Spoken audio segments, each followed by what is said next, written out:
Hai minasan, setelah kita belajar tentang kosakata yang akan kita gunakan untuk menyatakan perkiraan jangka waktu melakukan suatu kegiatan, sekarang kita masuk ke pola kalimatnya.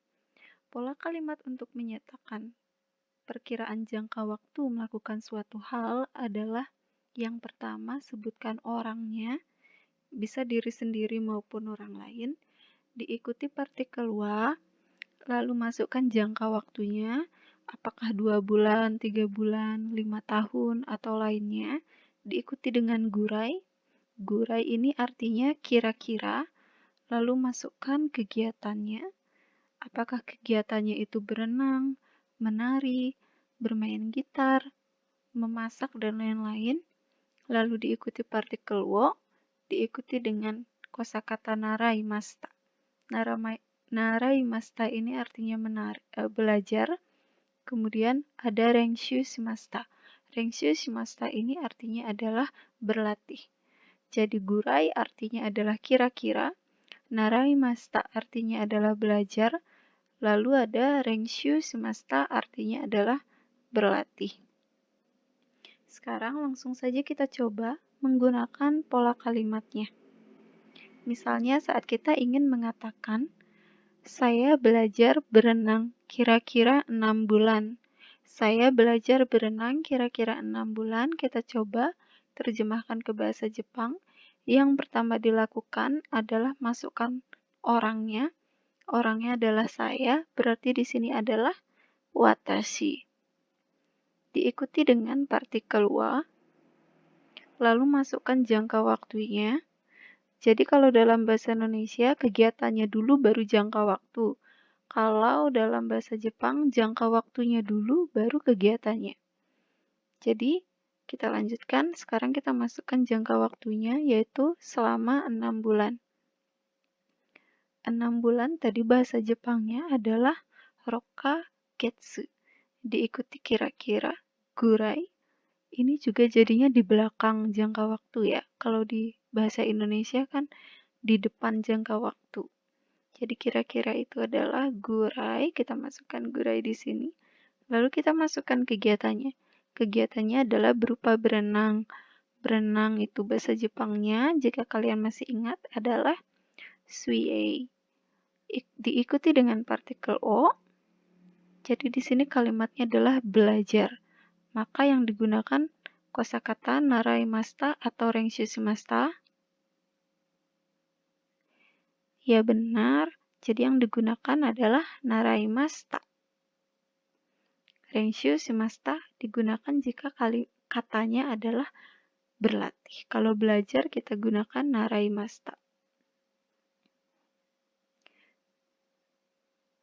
Jadi bahasa Jepang dari saya belajar berenang kira-kira 6 bulan adalah watashi wa rokagetsu gurai suiei o naraimashita.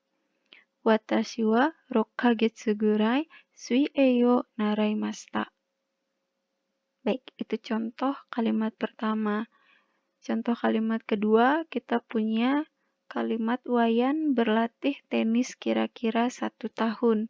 Wayan berlatih tenis kira-kira 1 tahun. Bahasa Jepangnya adalah pertama kita masukkan orangnya, yaitu Wayan-san. Kita masukkan Wayan-san, ditambah partikel wa, masukkan jangka waktunya. Jangka waktunya yaitu 1 tahun. 1 tahun bahasa Jepangnya adalah ichinen. Diikuti dengan kata gurai, lalu kegiatannya adalah tenis. Kita masukkan kegiatannya yaitu tenisu, diikuti partikel o, diakhiri dengan ini kosakatanya adalah berlatih. Berarti yang digunakan adalah renshu shimashita. Jadi, kalimat bahasa Jepang dari Wayan berlatih tenis kira-kira 1 tahun adalah Wayan san wa 1年ぐらいテニスを練習しました。Wayan san wa 1年ぐらいテニスを練習しました。Hai, selanjutnya kalimat ketiga. Ada kalimat belajar bahasa Jepang kira-kira 3 bulan. Belajar bahasa Jepang kira-kira 3 bulan.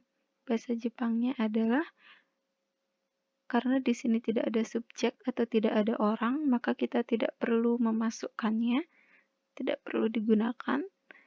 Kemudian jangka waktunya ada yaitu 3 bulan, kita masukkan di sini 3 bulan yaitu sangkagetsu. Sangkagetsu, masukkan kosakata gurai yang artinya kira-kira, lalu masukkan jenis kegiatannya. Kegiatannya itu belajar bahasa Jepang. Kata bendanya adalah bahasa Jepang, berarti di sini Nihongo.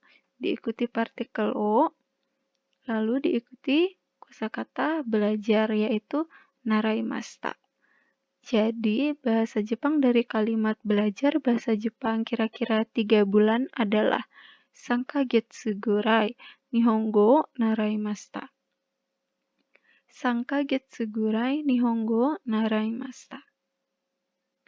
Ya, ini dia pola kalimat serta cara mengungkapkan perkiraan jangka waktu melakukan suatu hal atau suatu kegiatan.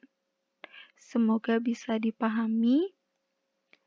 Sampai jumpa di pembelajaran selanjutnya. Arigatou gozaimashita.